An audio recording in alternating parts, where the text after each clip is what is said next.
Hello friends, welcome back to my channel. ఇవాళ మన వీడియోలో ఒక టేస్టీ రెసిపీ అండి, ఉల్లిగడ్డ ములక్కాయ పులుసు. ములక్కాయతో ములక్కాయ కర్రీ చేస్తుంటారు, సాంబార్ చేస్తుంటారు కదండి. అలా కాకుండా కొంచెం వెరైటీగా ఉల్లిగడ్డ ములక్కాయ పులుసు చేసుకుందాం.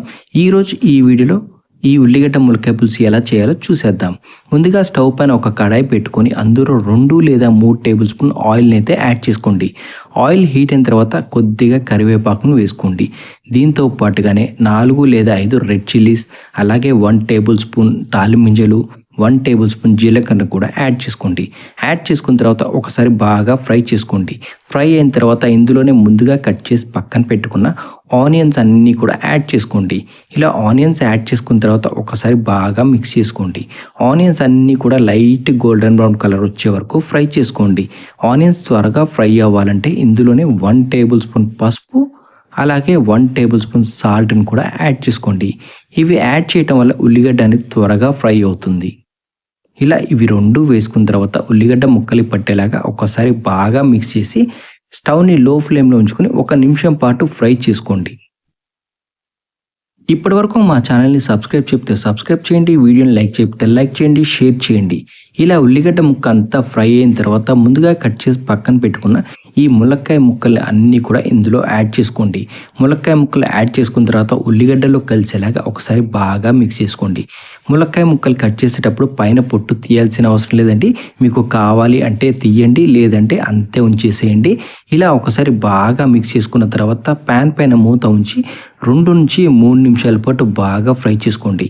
ఇలా చేయటం వల్ల ములక్కాయ ముక్క అంతా కూడా మెత్తగా ఉడుకుతుంది. చూశారు కదండి, ఒక 2 నిమిషాలు ఫ్రై అయిన తర్వాత అంటే ఉడికిన తర్వాత ఒకసారి మళ్ళీ ఇలా మిక్స్ చేసుకోండి. ఈ ఉల్లిగడ్డ ములక్కాయ పులుసు చాలా రుచిగా ఉండాలంటే ఇందులో కొంచెం టొమాటో ప్యూరీని అయితే యాడ్ చేసుకోండి. నేనైతే 4 టొమాటోల్ని ముక్కలుగా కట్ చేసి ప్యూరీ చేసుకొని యాడ్ చేసుకున్నాను. మీకు కావాలి అంటే చాలామంది టొమాటో ముక్కలు వేస్తుంటారండి, దానికన్నా కూడా ఇలా ప్యూరీ చేసి వేస్తేనే చాలా రుచిగా ఉంటుంది. టొమాటో ప్యూరీ అంతా ములక్కాయ ముక్కలకి పట్టేలాగా ఒకసారి ఇలా బాగా కలపండి. ఇలా కలుపుకున్న తర్వాత ఈ టొమాటో ప్యూరీ అంతా ములక్కాయ ముక్కలకి పట్టే వరకు ఉడికించుకోండి.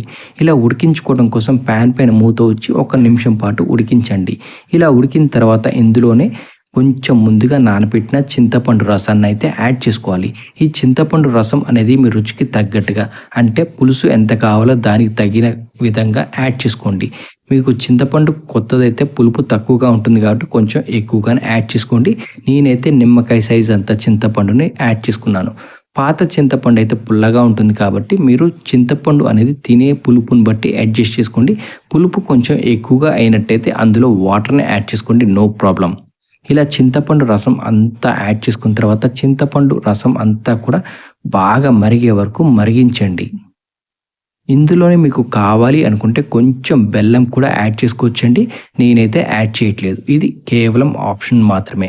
ఇలా చింతపండు రసం యాడ్ చేసుకున్న తర్వాత ఒకసారి ఇలా బాగా మిక్స్ చేసుకోండి. ఇలా మిక్స్ చేసుకున్న తర్వాత ప్యాన్ పైన మూత ఉంచి ఒక 2 నిమిషాల పాటు ఉడికించండి. ఇలా చింతపండు రసం అంతా బాగా ఉడికిన తర్వాత ఇందులోనే రుచికి తగ్గట్టుగా ఉప్పు, అలాగే రుచికి తగ్గట్టుగా కారాన్ని యాడ్ చేసుకోండి. ఆల్రెడీ రెడ్ చిల్లీస్ యాడ్ చేసాం కాబట్టి కారాన్ని చూసి అడ్జస్ట్ చేసి వేసుకోండి. నేనైతే రెడ్ చిల్లీ 1 టేబుల్ స్పూన్, అలాగే సాల్ట్ 1 టేబుల్ స్పూన్ యాడ్ చేసుకున్నాను. దీంతో పాటుగానే కొద్దిగా 1 టేబుల్ స్పూన్ ధనియా పౌడర్, అలాగే 1/2 టేబుల్ స్పూన్ గరం మసాలాను కూడా వేసుకోండి. ఇవి వేసుకోవటం వల్ల ఈ ఉల్లిగడ్డ ములక్కాయ పులుసు చాలా అంటే చాలా టేస్టీగా ఉంటుంది.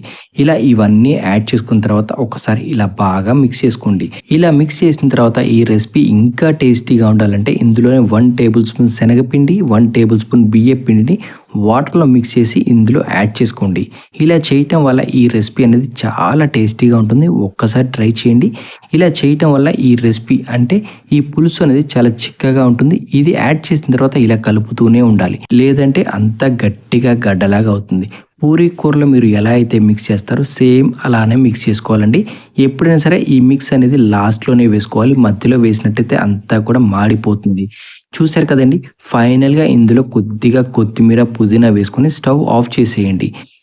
ఇలా చేశారంటే మీరు ఉల్లిగడ్డ ములక్కాయ పులుసు చాలా అంటే చాలా టేస్టీగా ఉంటుంది. మీరు కూడా మీ ఇంట్లో ప్రిపేర్ చేసుకుని ఎలా వచ్చిందో కామెంట్ బాక్స్లో కామెంట్ చేసి చెప్పండి. ఇప్పటివరకు ఛానల్ని సబ్స్క్రైబ్ చేయండి. Thank you for watching.